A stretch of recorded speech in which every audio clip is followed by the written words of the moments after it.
is the single most important part of the defensive game plan process that we used.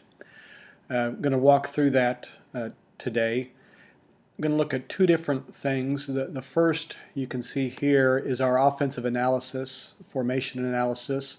The information that we used to put that together was our film breakdown data that I talked about in the blog yesterday. And you can see on this that there are 5 top run plays based on frequency are here. This is the number of times they run it and then any tendencies that we have associated with it. So their top run plays are ISO. They ran 28 times, and you can see it's fairly balanced, strong, weak, wide, short. And then the same for their different types of passing actions. Drop back 40 times, primarily strong and primarily wide. You can also see the formations, their top formations. For instance, a pro set with a single tight end and a flanker, they ran 53 times and ran the ball 89% out of it. Done this for all the formations and the plays that they run out of this formations. We're going to use this as we put together our ready list. And here's how we do that. The first thing we're going to do is we're going to draw up their top 5 run plays. Here we've got ISO, trap, power, draw, toss. Those are the plays that we've already determined through the computer breakdown that that's their top plays. We know that the ISO is a fairly balanced play form. They run it both strong and weak.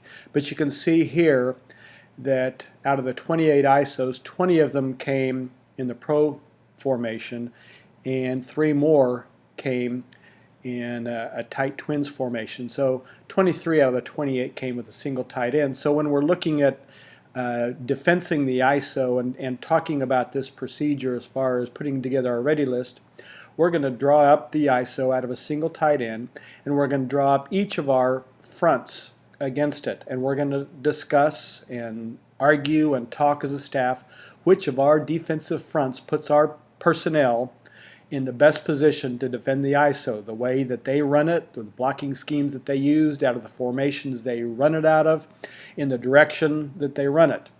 So we're going to go through each play and diagram with our fronts to try to determine through discussion and storming, norming, and forming what plays, what defensive fronts are going to be the best against their top run plays. After we do that, as this process, and this is an actual game plan from a number of years ago, we determined that for the ISO, these were our 3 top defensive fronts that we wanted to be in. It put our personnel based on our strengths and weaknesses in the best position against the play using the blocking schemes that they use, again in the formations and tendencies that we know. So the first step is getting our top 3, and on these 2 plays we only put 2 because a little bit less frequent plays. Normally we put our top 3 defensive fronts against their top 5 plays. The next step in the process is we'll go back and again we'll draw up every play that they run against. The first thing we do would be against our 31 short, and we would try to determine out of 31 short what are our top first level stunts against that play. How are we going to move our personnel to best defend against their top play ISO. We'll do that for each one of our fronts against the ISO, adding the second level stunts, and each play. So we'll go through that every play, every front, diagramming what we determined to be our top level, our best first level stunts. First level stunt for us is a defensive line or defensive end stunt. After we do that, we'll go back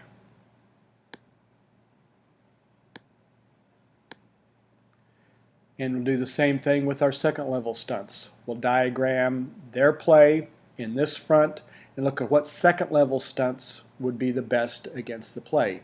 Again, keeping in mind what formations they like to run it out of and what tendencies that we have. So after we've completed that, we've got pretty much our full ready list with our top 3 fronts, all our first level stunts that we think are going to be good against it, and all our second level stunts that we think we can have success against their top plays. This gives us a good base tool to use when we start putting together our call sheet.